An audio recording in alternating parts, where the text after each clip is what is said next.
how can YES help mining companies deliver on their mining charter requirements? So the Youth Employment Service does maybe two things that are useful for mining charter. The one is it's very focused on things that would be very impactful for social labor plans. So it's the biggest program impacting youth jobs. So youth employment is, very big thing for communities and also in terms of human resource development, because you got to pair your skills development with actual jobs. So we put about 4,000 youth into jobs last month alone. So it's a program that was created out of the private sector with government to get youth into their first jobs. And it's about 79,000 jobs in the last 2.5 years. These are actual jobs, not training. So that's the first thing. The second thing on the SLPs is it has a special dispensation. Yes, a special dispensation in terms of BE. So when we certify a company has helped with youth employment, for instance, they can go 2 levels up in their BE scores. So let's say level 6 BE company, if they work with us, can go up to level 4, which is a minimum for in terms of SLPs and so on. So those would be two of the main things that we would do. Great. Tell me, what is the role that mining can play in youth job creation in the future? Yeah. So obviously mining companies are working with small towns, a lot of small towns, where youth unemployment is the highest.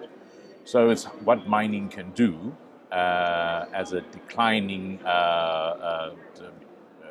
program in the town, so they leave something behind. So what are the non-mining jobs that they can promote?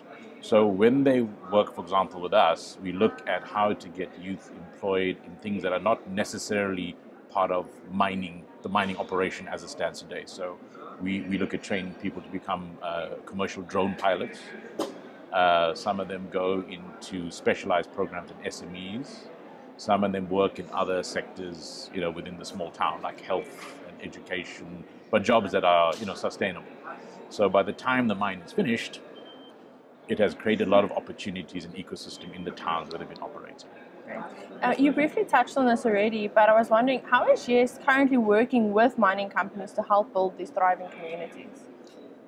So it's a fairly new sector for us, and that's why we're here at the Mining Indaba, is that we're looking at how we can connect more to mining companies. But for example, one of our big partners is Amplats at the moment, and they're supporting about 760 youth jobs. And so they basically sponsor the youth, and we then have put some of them into drone training, into SMEs, into health companies in the local towns. Tell me, how does the YES model integrate with ESG and SDG strategies?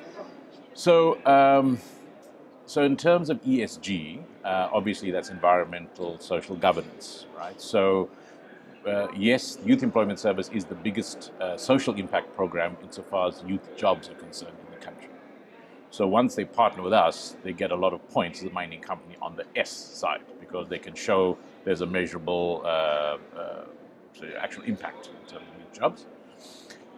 But what also happens is we look at where to place the youth. So we can say, well, obviously it's a job, so it's a social impact. But what if we place the youth in a renewables company? Then it's also an E. Or if it's training, people on how to sort of run businesses or just be involved in good governance, then it's a G. So we're able to then place them into the S, but also the E and the G. And then some of these things are also in the Sustainable Development Goals. So, for example, health. So in some mining towns, we have youth who help clinics.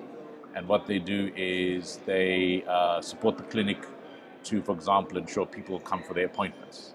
So previously, 50% of the people used to miss their appointments. Now, because the youth follows up, 90% of the people come for their appointments. So that's a measurable you can take into your sustainability report. The same thing is done, for example, with youth being supporting with the testing for lung conditions and so on, so they can help with clinics, and all these things are measurable. So then the company writes it up to say, I helped with the youth job, but I also helped in an SDG goal, whatever. Fantastic. Then also another one that you briefly touched on as well is, obviously about some of the exciting roles that youth are working in and about some of the skills that they're learning to ensure that they're future-proofed. Is there anything you'd want to add to that? So we do look at the future-facing sectors as much as possible. So we're not just interested in a job. We're interested in a job that will also be a job in the future. So I mentioned the drone pilots, because obviously you need it for agriculture, you need it for transport, security, a whole range of things. But we also focus on ICT skills. So anything to do with digital is very important, because then we think it's useful. And we do think, and we even have things in the social sphere where we think some of the social care work, which you're going to need anyway, because it's things where one person helps another, like peer-to-peer programs, and then of course SME programs. So those are part of the package of things we look at. Right. Then mines obviously need to support their IDPs. So how does YES help with this? Yeah. So so the programs we engage with are very key for local economic development. So if you look at an IDP of a small town, typically local economic development is a very important component of that. So all the things I've mentioned in terms of jobs and SMEs and a development of particular parts of the town would be, wards of a town would be key for an IDP. So that is a natural feed-in for social labor plans and IDPs. Great. Then what problems is YES helping mining companies to solve? So the problem, I would say, so we would generally, if you ask most people, say, oh, it's an ESG solution, because YES is basically designed by the private sector for ESG. But the real problem it's solving is community trust. So when you look at the mining in Durban now and mining companies, what is the thing they need most? They need the community to trust that this mine is good for them in the long term. And the more the community trusts the mine is there to help them in the long term, it's easier for the mine to get the community to support them with the government. Because what does the mine need? The mine needs to get government support to speed up the licensing, give them it's a very regulated sector. So if you don't have the backing of the community, it's very hard to operate in that space. So that's both for individual mine, but for the mining sector as a whole, they need to build trust. So what we do is not just a program for ESG. We are required also to certify that when the company says it's creating those jobs, they actually are. So the Youth Employment Service is different to most nonprofits because it's required also to certify that the thing the company says it's doing. So when a company is a partner with us, it also means whatever they said they did, it's been certified. So I think that is an important part of the trust building. Great, thank you. Then tell me, what is YES's footprint in South Africa? Yeah. So our footprint at the moment, we've got about 1,930 companies across different sectors who are partners. So even in mining, which is one of the newer sectors for us, we have for example, Amplat, South 32, Kumba, I think. So we have some mining companies, but we want to do much more. But we're very strong in finance, manufacturing, construction. So we have quite a national strong footprint, and across all the provinces. And so, as I mentioned, there's about 79,000 youth who've come through the program in the last 2.5 years, actual jobs. And 90% of these would be people from households that were social grant recipient households, 60% of women. And at the end, about 40% of the youth at the end of the 12 months continue in a permanent job. And the other 60% either go into further training or they set up their own business as a CIPC. And some of them we just keep as alumni and try to find other opportunities for it. So we think over the next, it's a newish program, but we think over the next few years we'll be getting about between 60 to 100,000 people a year.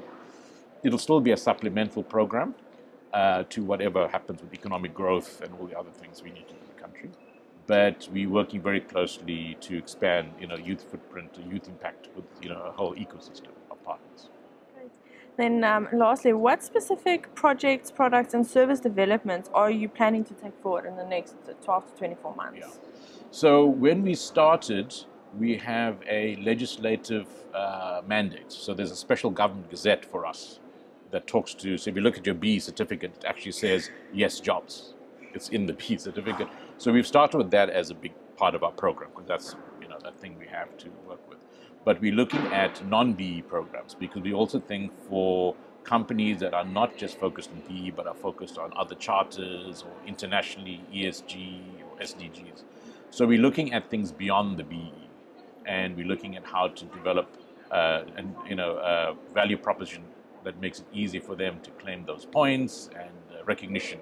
So we're quite engaged with the investor community, which is very focused on the ESG score of companies.